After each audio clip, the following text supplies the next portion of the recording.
Tidak ada masalah selama kita naik sampai puncak juga ngecamp. Masalah baru itu baru muncul menjelang kita turun. Di Pangasinan, Ayu datang bulan. Setelah memasang pembalut, kita langsung turun. Pamit sebentar dengan pendaki Wonosobo yang kemarin sempat ngobrol di puncak. Mereka menyarankan untuk ngecamp semalam lagi karena sudah mulai sore. Tapi karena besok kita berdua kerja, ngecamp semalam lagi jelas nggak mungkin. Ayu jalan duluan, aku di belakangnya biar bisa mengawasi. Kita berjalan pelan. Jalur Linggajati agak bahaya untuk dibawa lari. Sebentar-sebentar Ayu minta istirahat. Mungkin pengaruh datang bulan kali ya. Keanehan mulai terasa ketika kita melewati pos Sanggabuana. Kita tidak bertemu satu pendaki pun yang naik. Padahal ramainya pendaki inilah yang membuat saya berani turun walau kesorean. Jam 5 sore, kita sampai di pos Batu Lingga. Ada sedikit tanah lapang buat kita istirahat. Di sini kita masak mie dan nyeduh kopi. Gimana, Dik? Udah sore banget, ngecamp lagi apa gimana? Kata Ayu. Mukanya jelas capek dan khawatir. Lanjut aja yuk, sekalian capek, kataku. Setelah di rumah, barulah aku tahu kesalahan fatal dibuat di sini dan di Sanggabuana. Ayu cerita, waktu di Sanggabuana dia sebel banget harus bentar-bentar berhenti karena kasih jalan pendaki yang mau naik. Dia sempat ngomel, andai nggak ada yang naik lagi, enak nih turun, nggak keganggu. Entah kebetulan atau tidak, memang betul kami tak pernah lagi berpapasan dengan pendaki lain. Kesalahan yang kedua dan yang paling fatal di Batu Lingga. Ayu membuang bekas pembalutnya ke keribunan semak. Mulai dari sini sampai bawah adalah teror. Beres-beres peralatan, packing ulang, kita langsung jalan. Hari sudah gelap. Karena menjelang maghrib, Ayu di depan, aku di belakang. Bulu kuduk mulai berdiri, rasanya di antara semak, di balik pohon, di setiap tempat yang gelap ada yang mengawasi. Kepalaku mulai nyeri. Berdasarkan pengalamanku, kepala yang nyeri biasanya ada aktivitas mistis. Di belokan hutan, aku kaget melihat Ayu berhenti dan badannya menghadapku. Suaranya gemetar. Dia bilang, "Di, lu jalan duluan ya. Gua pegangan keril lu ya." Aku mengangguk. Jadi sekarang aku jalan duluan, sementara Ayu pegangan karirku di belakang. Jalanan sudah gelap total. Penerangan cuma dari cahaya headlamp. Dari sudut mata aku melihat ada bayangan hitam yang berdiri di pohon. Tapi waktu aku menoleh, tidak ada siapapun. Lalu ada suara bisik-bisik yang jelas sekali. Yang tadinya aku pikir pendaki yang naik, nyatanya jalur di depan cuma kosong dan gelap, tidak ada siapapun. Di sini aku berdoa dalam hati, mohon perlindungan. Tiba-tiba Ayu menangis. Dia jatuh tertunduk, kepalanya disembunyikan di lututnya. Dalam sesegukannya, dia berulang kali menyebut, "Pocong, pocong, pocong." Mendengar itu, bulu kuduku berdiri total. Kulihat segala arah dengan panik. Sosok itu tidak ada. Aku membujuk Ayu untuk berjalan lagi, sambil mengingatkan untuk berdoa. Akhirnya, Ayu mau berjalan lagi setelah matanya kututup dengan buff. Dengan cara ini, Ayu tidak lagi histeris, tapi jalan kami jadi luar biasa lambat. Sepanjang jalan, aku masih terus melihat sekelebatan-sekelebatan hitam, kadang semak-semak yang bergoyang sendiri. Suara-suara dalam bahasa Sunda yang aku nggak ngerti artinya terdengar entah di telinga, entah suara pendaki yang terbawa angin.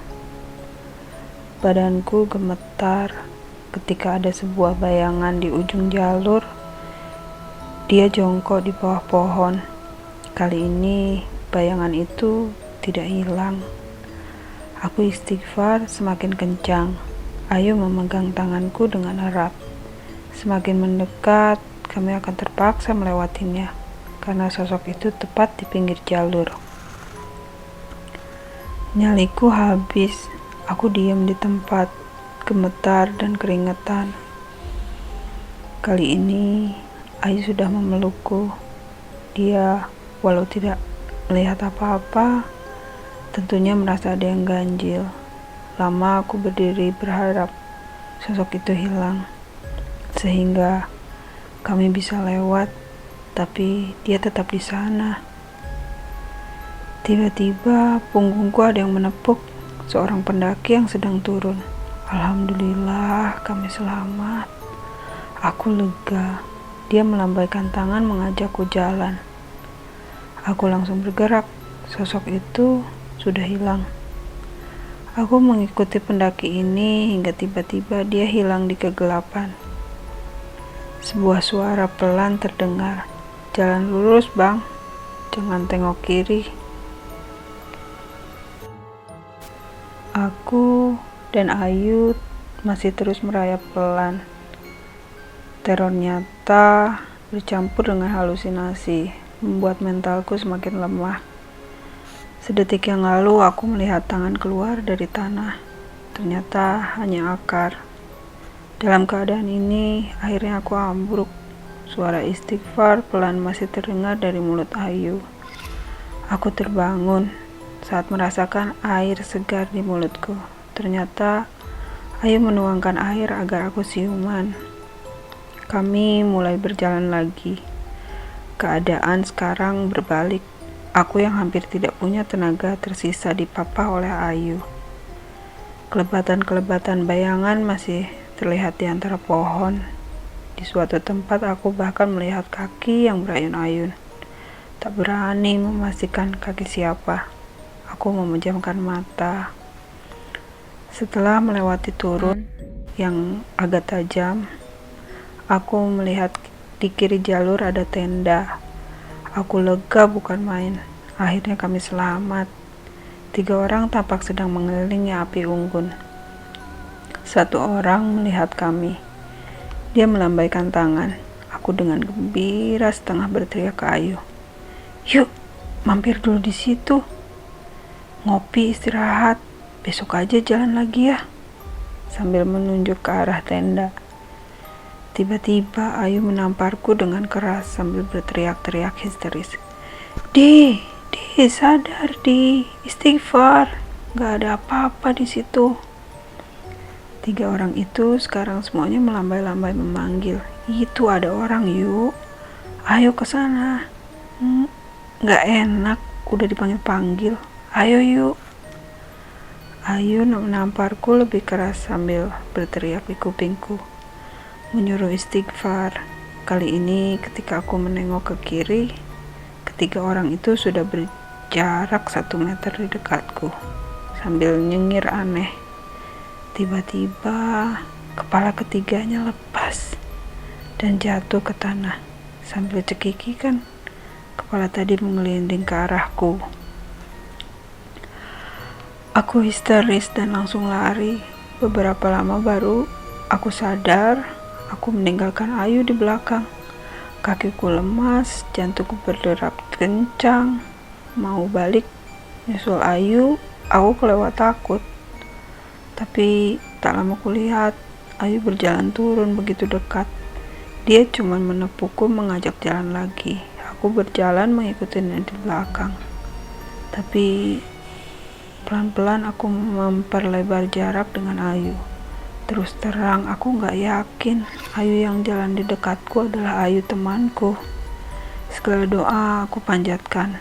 Ada rasa menyesal kenapa aku tidak hafal ayat kursi. Aku berjalan dengan mata menatap ke tanah, karena di sekitarku penampakan ada di mana-mana. Bahkan sambil mata terpaku ke tanah, aku bisa melihat di sebelahku ada kaki-kaki yang kulewati. Ada yang kecil, besar, ada yang hitam, ada yang memakai kain putih. Jantungku serasa mau copot ketika Ayu yang berjalan 3 meter di depanku tiba-tiba berlari dan langsung naik ke pohon sambil tertawa cekikikan. Aku langsung putar arah dan lari ke atas lagi. Tidak jauh aku melihat Ayu bersandar di pohon sambil menangis. Instingku mengatakan ini Ayu yang asli. Tapi begitu kusentuh, dia berteriak-teriak histeris. Pergi, pergi. Dia langsung jatuh lemas saat dia sadar aku yang menyentuhnya. Ini elu kan? Dengan badan gemetar dan doa-doa mulai berjalan lagi, semua penampakan muncul. Ada yang bertengger di pohon, kepala yang menyembul di semak-semak, bau-bau busuk dan wangi melewati yang berganti-ganti. Aku dan Ayu berusaha tetap berjalan di tengah jalur. Kami sangat takut jika terlalu kiri atau kanan, ada tangan yang akan menarik kami ke semak. Belum lagi suara-suara, ada suara yang terdengar marah, tapi dalam bahasa Sunda. Ada yang tertawa cekikikan, ada yang mengucapkan Assalamualaikum berulang-ulang. Aku sempat berlindung di balik pohon ketika melihat kuda lewat tanpa ada penunggangnya.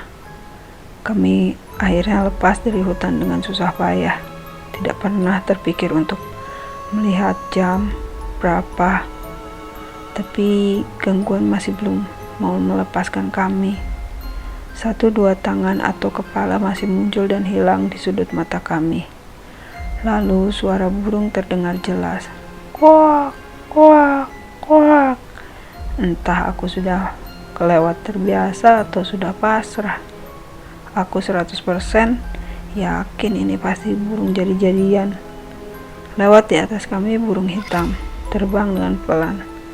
Ternyata bukan burung jadi-jadian, ini burung biasa.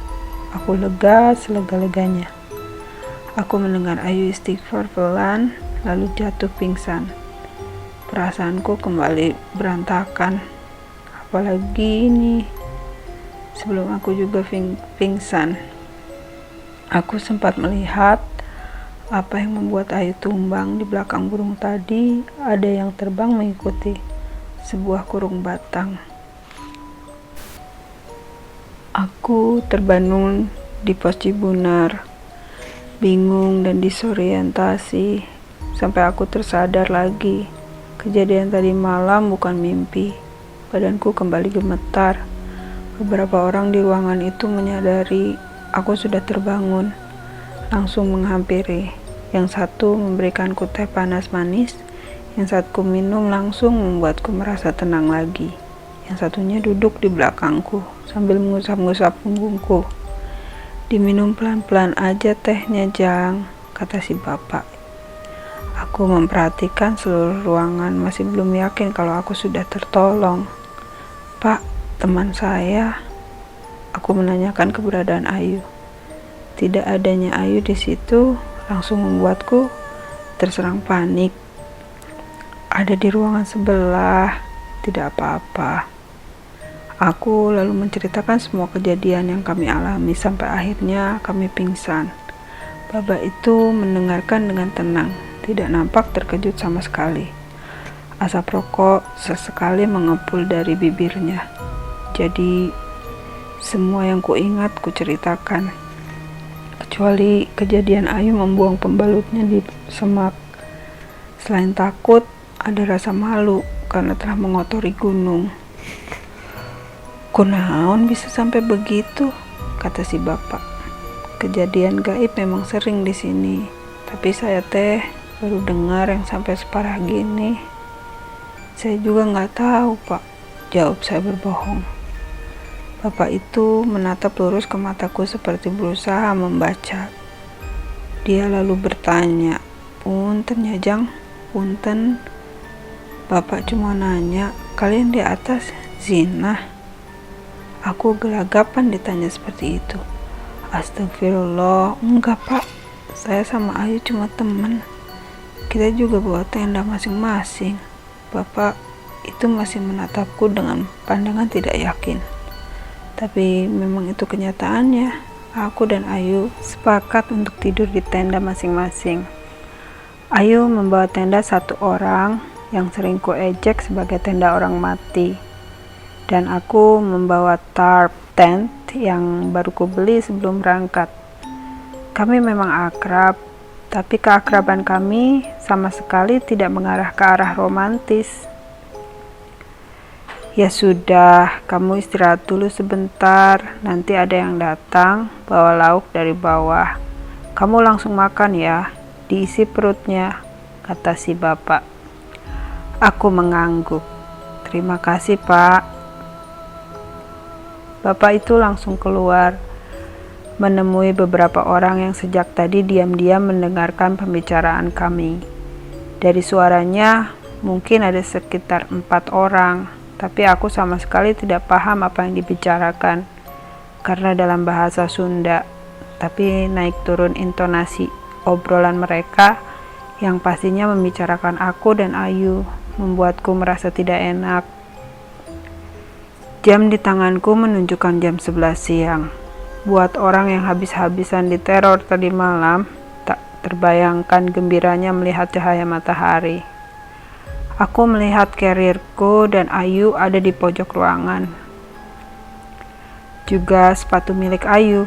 Kubuka carrierku mencari handphone dan charger saat ku dengar erangan suara Ayu. Suaranya ada di ruang sebelah. Bulu kuduk kembali berdiri. Apakah cobaan ini belum selesai? Aku memberanikan diri melongok ke ruangan sebelah. Hatiku langsung mencelos melihat keadaan Ayu. Satu orang ibu-ibu tua sedang memijit kening Ayu sambil komat kamit. 3 orang lainnya memegangi tangan dan kakinya. Ayu sendiri sedang berontak hebat berusaha melepaskan diri. Badannya dilentikkan ke atas ke bawah dengan brutal. Kakinya berusaha menendang orang yang memeganginya. Matanya pun merah melotot hingga nyaris keluar. Ketika dia melihatku, Ayu tertawa mendesis, mirip ular, lalu berteriak histeris. Aku shock melihat keadaan Ayu, hingga cuma bisa berdiri di tempat. Bapak tadi lalu menarikku dan kembali menyuruhku meminum air teh tadi. Jangan ke situ, Jang. Di sini aja, kata si bapak. Teman saya, Pak, kataku tanpa bisa meneruskan kalimat. Sebentar lagi, nggak apa-apa. Udah di sini aja. Aku diam. Tanganku yang memegang gelas teh gemetar pelan. Tiba-tiba aku teringat dengan meeting bulanan. Pekerjaan yang memaksaku untuk terus turun, walau ada keinginan untuk ngecamp semalam lagi. Terlambat sudah. Aku membayangkan muka murka atasanku atas ketidakhadiranku. Laporan-laporan yang harus kuserahkan. Wajah kecewa rekan-rekanku.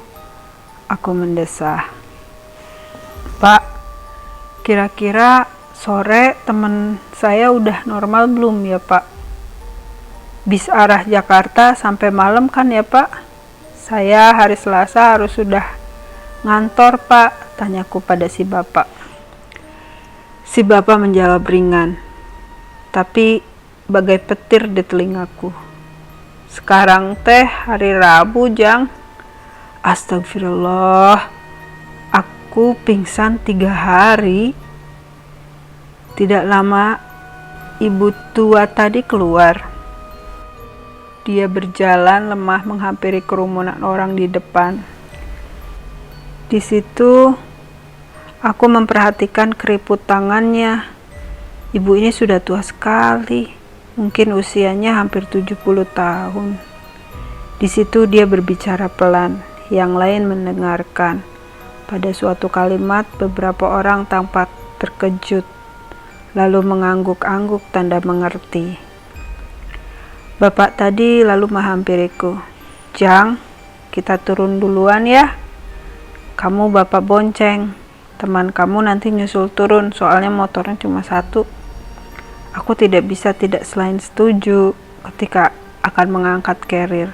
Si bapak melarang, "Udah di situ aja, biar nanti ada yang nurunin." "Hayu Jang," kata si bapak, ada sedikit nada memaksa. Benar, di luar ada motor yang diparkir. Si bapak naik ke motor dan menyalakannya. Aku lalu naik di belakang. Tapi ketika digas, motor itu tiba-tiba mati. Aku turun lagi, karena si bapak tampaknya akan menyelah motor. Sekali sela dan hidup, aku naik lagi. Tapi ketika digas, motor itu mati lagi. 2 orang lalu menghampiri kami, yang seorang menggantikan si bapak dan menyalakan motor. Motor itu kembali menyala, tapi kembali mati ketika aku naik ke motor lagi. Aku merasa tampaknya penghuni Cermai tidak akan mau melepaskan kami dengan mudah. Akhirnya jam 4 sore, si bapak itu memanggilku masuk. Di dalam ada si ibu tua sudah menunggu. Ibu itu mengatakan sesuatu kepada si bapak yang mendengarkan dengan menunduk menatap lantai. Ibu ini pastinya tidak bisa berbahasa Indonesia. "Jang, si emak udah berusaha, tapi setan yang masuk ke tubuh teman si Ujang ada banyak. Dikeluarin 1, yang lain masuk. Begitu terus. Dan ada satu makhluk yang emak sendiri gak bisa ngeluarin. Bentuknya ular hidung bertanduk." Aku mendengarkan dengan khawatir. Intonasi si bapak mengisyaratkan ada kabar yang lebih buruk. Makhluk itu dendam sama temen si Ujang, karena temen si Ujang udah lancang ngotorin rumahnya Cenah. Jadi teman si Ujang mau diambil, mau dikawinin. Sekarang aku benar-benar panik. "Pak, tolong Pak, bilangin saya minta maaf. Tolong Pak, Bu, tolong Bu." Aku meratap. "Iya Jang, tenang," kata si emak. "Makhluk ini juga gak jahat. Dia maklum dengan kelakuan manusia pendaki ayeuna, tapi kelakuan teman Ujang udah keterlaluan." Ada sedikit perasaan lega mendengar ucapan si bapak barusan. "Dia akan ngelepas teman si Ujang, tapi ada syaratnya," sambung si bapak. "Apa syaratnya Pak?" tanyaku khawatir. "Ujang malam ini harus naik dan ambil lagi kotoran yang kemarin dibuang teman si Ujang." Seluruh sendi di tubuhku langsung bergetar mendengar syarat barusan.